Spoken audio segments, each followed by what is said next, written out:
Salut tout le monde, c'est Murienne. Alors je vous retrouve pour une revue que je suis ravie de faire. Alors ça fait un petit moment que je l'ai reçu au jour de sa sortie. L'Oracle Lumière de Antoinette Charbonnel, ma copinette que vous connaissez sûrement avec sa chaîne YouTube de La Fée Lumière. Donc c'est un jeu, un oracle qui est sorti chez Arcana Sacra, une des maisons d'alliance magique, et donc qui se présente dans un petit boîtier comme ça cartonné. Et donc on nous dit sur l'arrière de la boîte, donc vous l'avez pour 26 €, oracle élaboré au fil des années par son auteur, véritable compagnon de route, il a été conçu comme un outil d'évolution personnelle qui saura éclairer votre chemin. Pour entre vous et l'écoute de votre cœur, il est le lien qui vous reconnecte à votre vraie nature d'être. Avec l'aide de vos guides spirituels, devenez enfin qui vous êtes, soyez prêts pour le voyage et souriez, vous êtes guidés.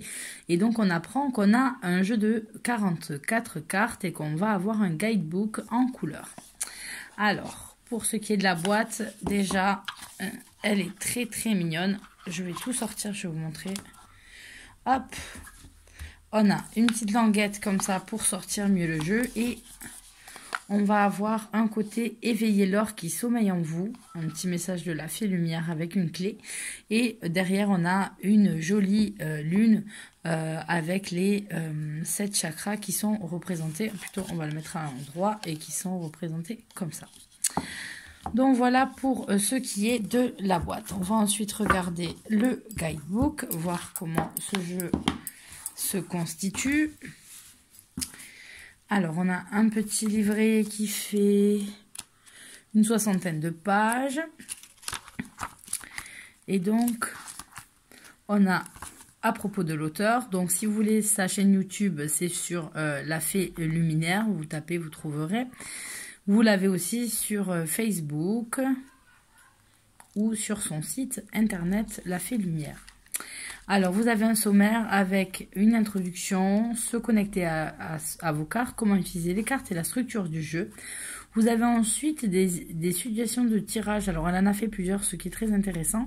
Et ensuite, on va avoir les 22 lames qu'elle a appelées majeures, en fait, qui sont les cartes qu'elle a appelées d'or blanc, et les 22 lames qui sont mineures et qui sont l'or jaune et qui s'intéressent plutôt au chakra. Donc on a une intro en fait où elle nous explique que c'est un jeu qui est à mi-chemin entre le tarot et l'oracle, tout simplement parce que les 22 premières cartes qui sont représentées par ce qu'elle appelle l'or blanc vont représenter les 22 arcanes majeurs. Elle a voulu donner à peu près le même sens des 22 arcanes majeurs qu'on a dans le tarot. Et ensuite, on a les autres qui sont consacrés et développent le travail sur les chakras. Donc, on va avoir tout ce qui a inspiré Antoinette pour faire ce très beau jeu. Et donc, bon, comment utiliser les cartes? On va s'intéresser plutôt à la structure. Donc, ce que je vous avais dit, les lames majeures, elle les a appelées or blanc. Et vont s'intéresser au règne végétal et au monde animal. Voilà. Et elle s'intéresse, elle s'adapte plutôt à un tarot traditionnel de type Marseille. Pour elle, les images en fait et la symbolique vont s'attacher aux archétypes qu'on va retrouver dans le tarot. Alors, et pour l'or jaune, donc les 22 lames mineures, voilà, comme je vous disais, s'intéressent aux 7 chakras et elles vont développer les émotions intermédiaires qui nous permettent de transcender de manière positive nos peurs et nos blocages afin d'évoluer. Voilà un petit peu. Donc pour les suggestions de tirage, on a l'idée de tirer une carte pour avoir les énergies du jour. Le tirage en 3 cartes. On a le tirage les souches des arbres en 3 cartes aussi. Le tirage des 3 singes. En fait, c'est des tirages qui sont assez originaux.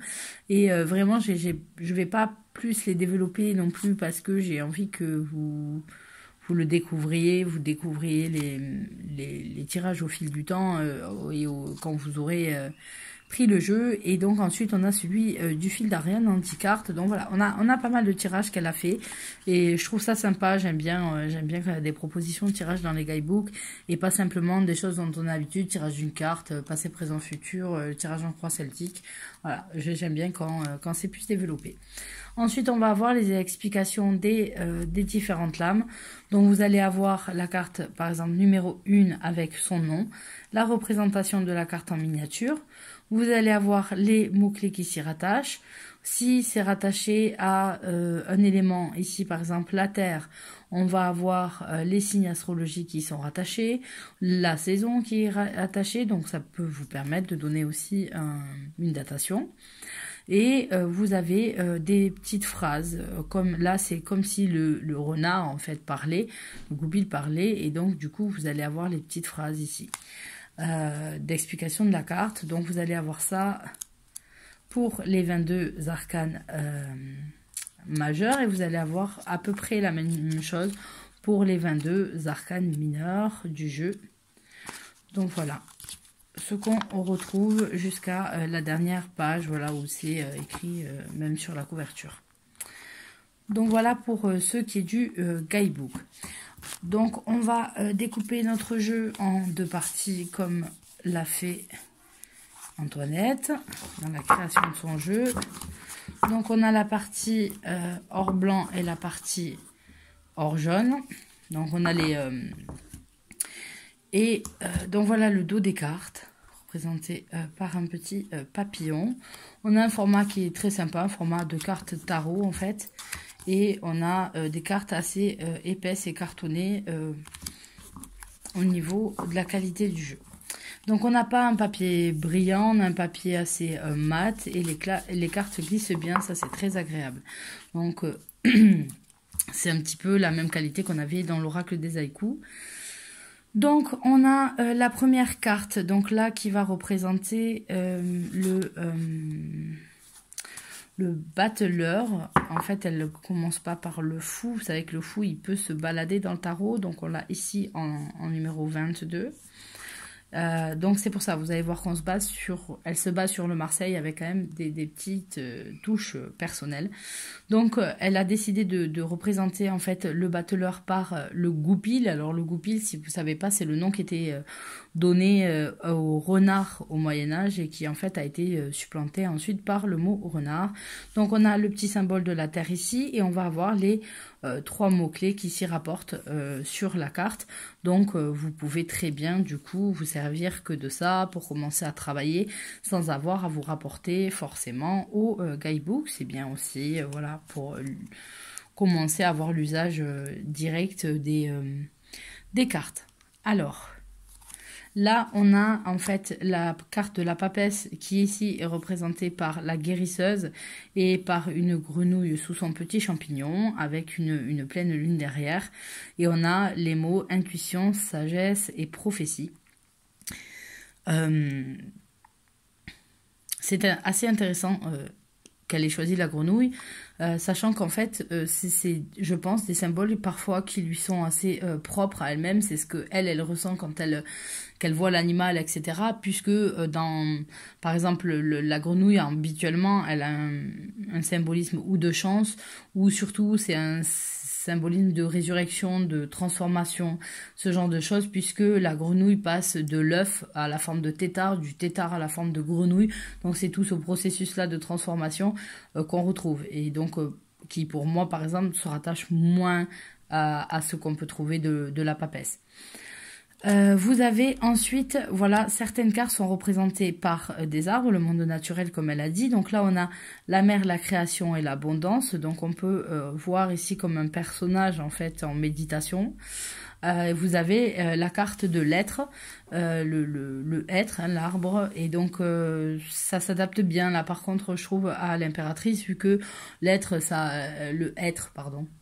Ça a une symbolique plutôt de féminité, de raffinement, de douceur, de sagesse aussi, de choses douces et calmes. Donc voilà. Vous avez ensuite l'empereur. Là, on reconnaît avec l'aigle, forcément, c'est parfait. Pour être représenté par le feu. Vous avez ensuite le l'if qui va représenter le pape. Donc on a guidance savoir comme mot-clé, et donc vous avez ici plusieurs représentations de symboles. On va avoir la main de Fatma, on va avoir la croix de David, la croix chrétienne, on a la clé qui peut être la clé de la papauté puisqu'on a la carte du pape, on a la roue, on a le yin et le yang, on a le symbolisme, l'étoile et la lune de l'islam, on va avoir Om qui est le symbole du son qui a créé la terre, voilà. Donc on a pas mal de symboles qui sont accrochés avec l'infini au niveau des racines. Donc c'est bien dans le sens où ça représente le pape, le savoir qui est donné, etc. Et on sait que le l'if, par exemple, chez les Celtes, c'est le lien avec le ciel, le ciel et la terre qui sont en lien avec le if. Et d'ailleurs, si je dis pas de bêtises, il me semble qu'on en plantait devant les églises parce que, en plus de ce lien-là, il empêche le bétail de s'approcher voilà, des lieux, puisque les branches, etc., ne se mangent pas. On a ensuite la carte des amants, la carte représentée ici par le châtaignier, où on a ces deux petits chats tout mignons qui forment un cœur avec leur queue. Donc là aussi c'est un peu particulier, la symbolique habituelle qu'on donne au châtaignier, il est rattaché souvent à une idée de purgatoire, etc. Donc là pas forcément dans l'idée de la carte qu'on a des amants. Vous voyez qu'ici on n'a pas de mots-clés sur cette carte, c'est aléatoire en fait au fil des cartes, et on n'a pas la symbolique, on s'y approche. Maintenant après, si on regarde plutôt chez les Celtes, donc en général pour plusieurs traditions, on va avoir cette idée de purgatoire et liée à cette idée-là, de purger ses péchés, tandis que on va avoir chez les Celtes un symbole de virilité, et on dit que ces fruits, quand on les mange, sont aphrodisiaques. Vous avez alors la 7 qui, moi, je trouve super humoristique chez moi, puisqu'on a détermination, réalisation, direction qui sont données à la carte 7 et qui représentent le chariot. Donc je vous rappelle que le chariot est habituellement, traditionnellement, présenté par un chariot qui se balance à toute vitesse, mené par deux chevaux au galop, et là, ben on a un escargot. Donc c'est la confiance dirigée ici.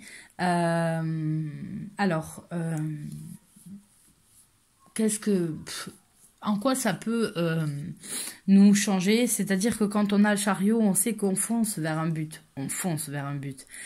Maintenant, ici, c'est la détermination, ok, c'est-à-dire qu'il va aussi aller vers son but, l'escargot. Il va y aller moins vite que le chariot.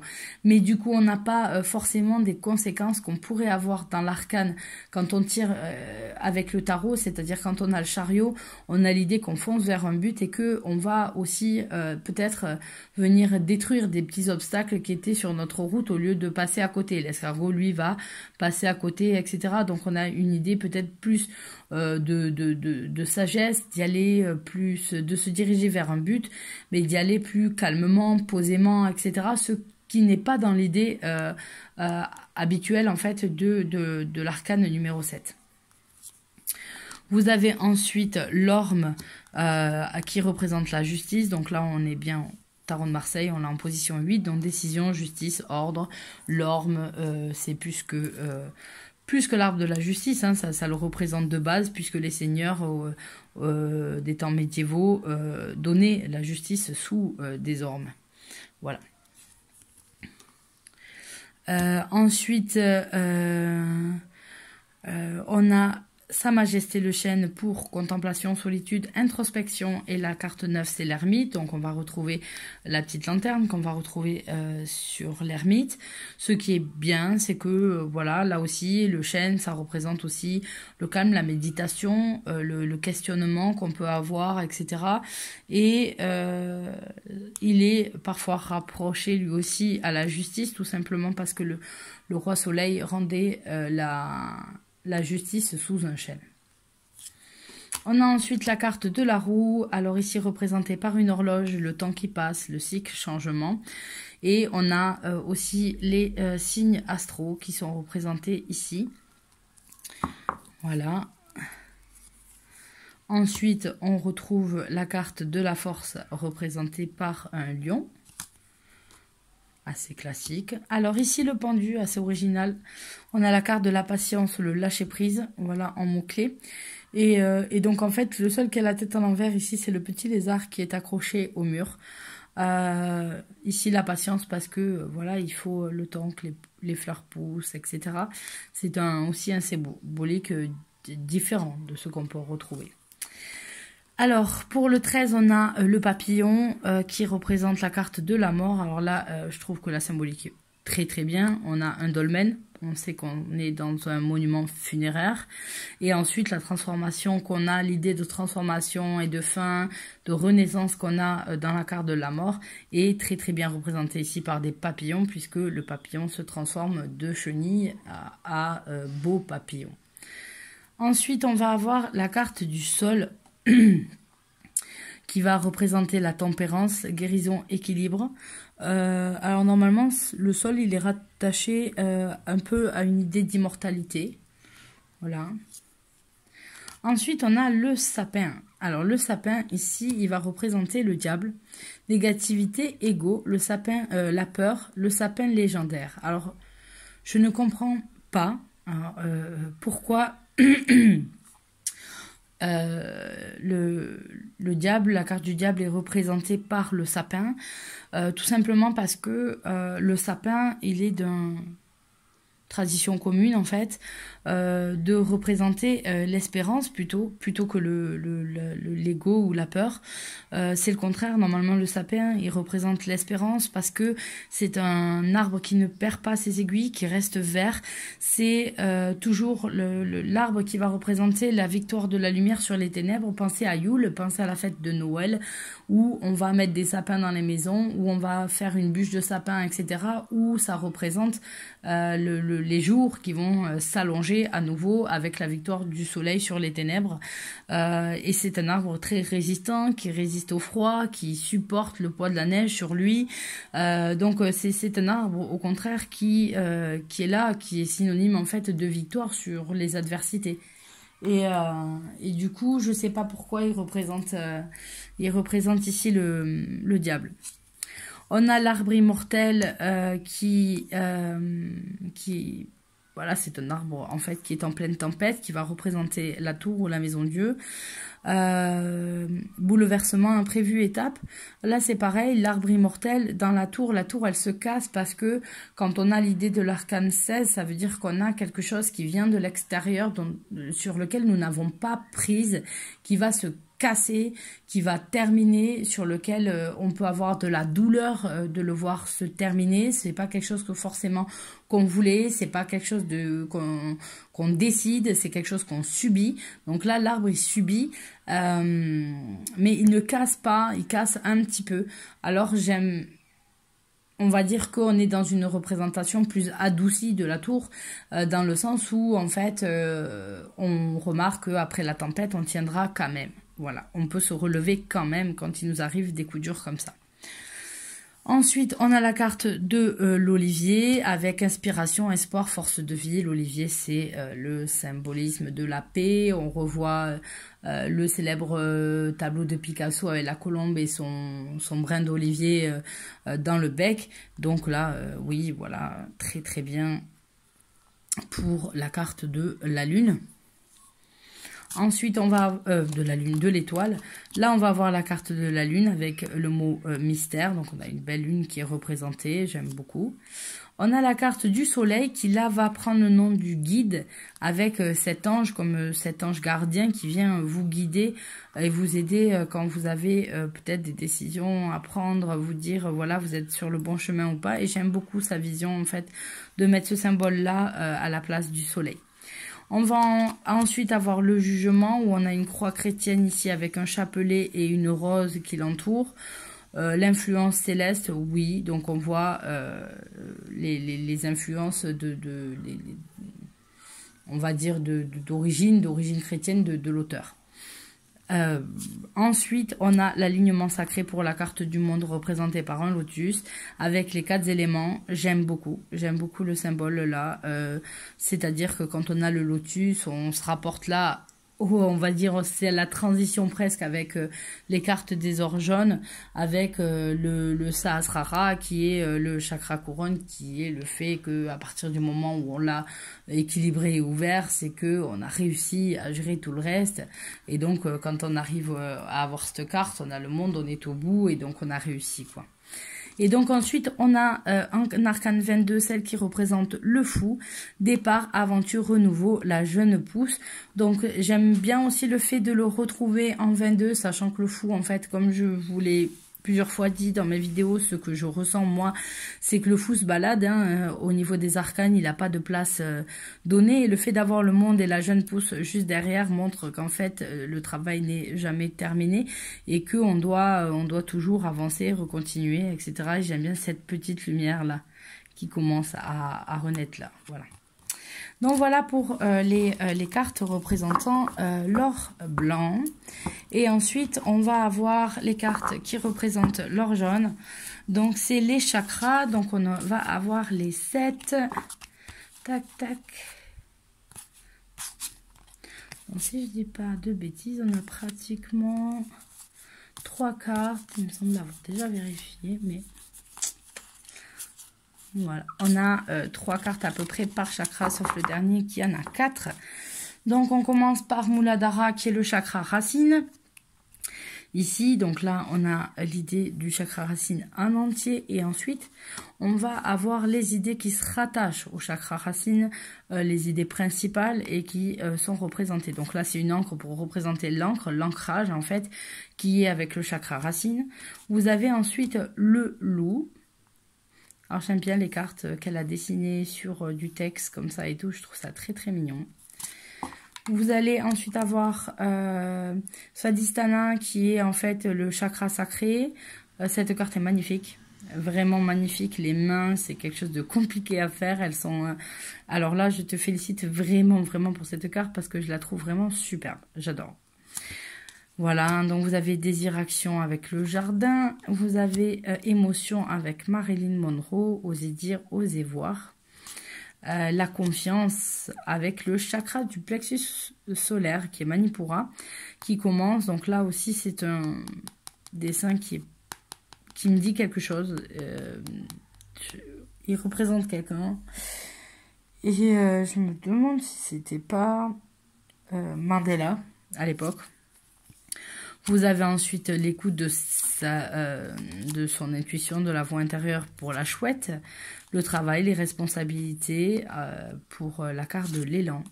Vous avez ensuite Anahata qui est le chakra du cœur, l'unicité, l'amour, et vous avez la fidélité, les liens qui vous unissent en fait, la sagesse aussi. Vous avez ensuite pour Vishuddha le chakra de la gorge, la carte de l'expression, l'élan. Vous avez la grâce avec la créativité et la beauté. Et le son voyageur, donc c'est la communication qu'on va avoir. Ensuite, vous avez Ajna, le chakra du 3e œil, représenté par un chat pour l'intuition. Vous avez ensuite la chapelle pour les signes, le recueillement, la guidance. Vous avez à fleur de vœux, donc les vœux que vous allez faire. Je trouve ça très très joli. Je pense qu'elle a fait une tache d'encre qui l'a inspirée sur la suite. Et donc cette tache-là, moi, on dirait des petites fées, des petites jambes de fées un petit peu mis comme ça. Et je trouve ça trop trop joli. Et ensuite, vous avez Sahasrara qui est le chakra coronal, le chakra couronne, avec la part divine, la puissance et la connexion, la spiritualité qui est représentée par un magnifique éléphant. Il est superbe ton éléphant, j'adore les éléphants. L'inspiration divine, voilà. Et vous avez la dernière carte par l'éclosion, voilà. C'est l'ouverture à la sagesse, à la réussite de votre vie quand vous avez réussi à ouvrir ça Asrara. Donc voilà pour les cartes or jaune et pour la revue tout simplement. J'espère que ce jeu vous a plu. En tout cas moi il me plaît beaucoup.